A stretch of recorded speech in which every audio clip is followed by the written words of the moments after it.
మేడిగడ్డ, అన్నారం, సుందిల్లా బ్యారేజీలకు సంబంధించి 6 సార్లు కేబినెట్ నిర్ణయాలు జరిగాయి. 6 సార్లు కేబినెట్ లో ఆమోదం పొందిన పేపర్స్ అన్ని కూడా ఈరోజు కమిషన్ వారికి అందించాం. అంతేకాకుండా 3 సార్లు శాసనసభ అప్రూవల్ కూడా పొందడం జరిగింది.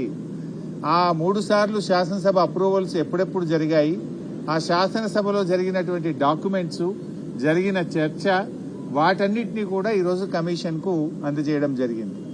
నార్మల్ గా శాసనసభ అనేటువంటిది మొత్తం రాష్ట్రం యొక్క లెజిస్లేచర్ అప్రూవల్ అనేది కేబినెట్ కంటే కూడా ఇంకా ఉత్తమమైనటువంటిది. సో 6 సార్లు జరిగిన కేబినెట్ అప్రూవల్ వివరాలను, 3 సార్లు జరిగిన శాసనసభ అప్రూవల్ వివరాలను, చర్చ వివరాలను పూర్తి స్థాయిలో ఈరోజు కమిషన్ గారికి డాక్యుమెంట్లతో సహా మేము అందజేయడం జరిగింది. అయితే జనరల్ గా కమిషన్ విషయాలు ఇంకా అది కమిషన్ ఈజ్ ఆన్ గోయింగ్ కనుక దాని వివరాలన్నీ కూడా మేము ఇప్పుడు బయట పెట్టలేము. అయితే ఆ డాక్యుమెంట్ ఇచ్చేసి రిసీవ్డ్ కాపీ మేము తెచ్చుకున్నాం. సందర్భం వచ్చినప్పుడు తప్పకుండా పూర్తి వివరాలు కూడా ఇస్తాం. సో క్లుప్తంగా 6 సార్లు కేబినెట్ అప్రూవల్, 3 సార్లు శాసనసభ అప్రూవల్ జరిగిన అన్ని డాక్యుమెంట్లను ఆధారాలతో సహా మేము అందించాం. ఇంతకు మించిన వివరాలు కూడా ఉన్నాయి వాస్తవానికి, కానీ ఈరోజు ప్రభుత్వం మాకు ఇవ్వడం లేదు. సరే, ప్రభుత్వం మరి కమిషన్ కి ఇచ్చింది అని పత్రికల్లో చదివాం. ఇచ్చిందా లేదా మాకు తెలియదు. అందులో ఎంతవరకు దాచారు, ఎంతవరకు ఇచ్చారు, వీ డోంట్ నో. వాస్తవానికి ఆ సమాచారం కూడా నేను అడిగాను మొన్న ఇరిగేషన్ సెక్రటరీ గారికి కూడా, కమిషన్ కు మీరు అందించిన సమాచార వివరాలు అందించండి అని ఇచ్చాం. నిజంగా మీరు ట్రాన్స్పరెంట్ గా ఉండదలుచుకుంటే సెట్ మాకు ఇవ్వండి. ఇవ్వడానికి ఎందుకు సంకోచిస్తా ఉన్నారు? You give all the details. ఇచ్చినట్టయితే మరింత పారదర్శకంగా ఉంటుంది కదా. మా అనుమానం ఏంటంటే వీళ్ళు అసలు కమిషన్ కు పూర్తి స్థాయిలో వివరాలు ఇస్తున్నారా లేదా, వాళ్ళకు అవసరమైన మేరకే ఇస్తూ ఏమైనా తప్పుదో పట్టిస్తున్నారనే అనుమానాలు మాకున్నాయి. అవి నివృత్తి కావాలంటే ఆ కాపీ అంతా మాకు ఇవ్వండి. ఎందుకంటే ఆ రోజు జరిగిన నిర్ణయాలు, కేబినెట్ నోట్స్ అన్ని కూడా మాకు అందించండి అని చెప్పి నేను లేఖ రాశాను. ఇస్తే మంచిది, ఇవ్వకపోయినా పర్వాలేదు. బట్ మా దగ్గర ఉన్న సమాచారాన్ని మాత్రం కమిషన్ కు పూర్తి స్థాయిలో మేము అందించడం జరిగింది.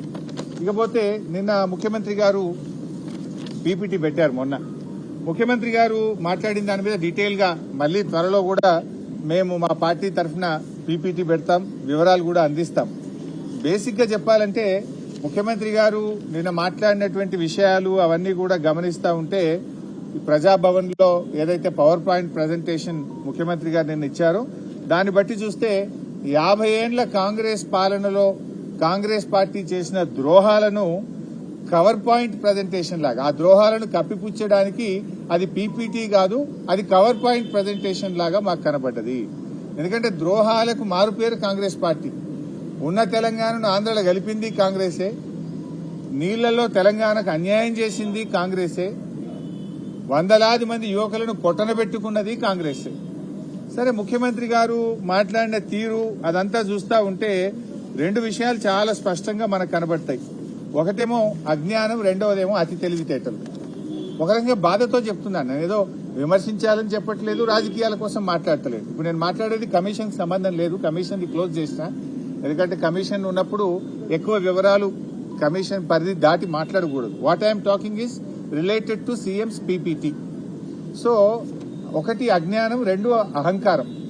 అహంకారంతో కూడినటువంటి అజ్ఞానము, అహంకారంతో కూడినటువంటి అతి తెలివి. ఏంటి, మేము ఏం చెప్పినా ప్రజలు నమ్ముతారు, మేము అబద్దాలు మాట్లాడినా ముఖ్యమంత్రిగా కుర్చీలో కూర్చున్నా కదా జనాన్ని నమ్మిస్తా అని ముఖ్యమంత్రి గారు అనుకుంటున్నారు. సో 2 విషయాలు, చాలా వివరాలు ఉన్నాయి కానీ సింపుల్ గా 2-3 విషయాలు మాత్రమే చెప్తాను.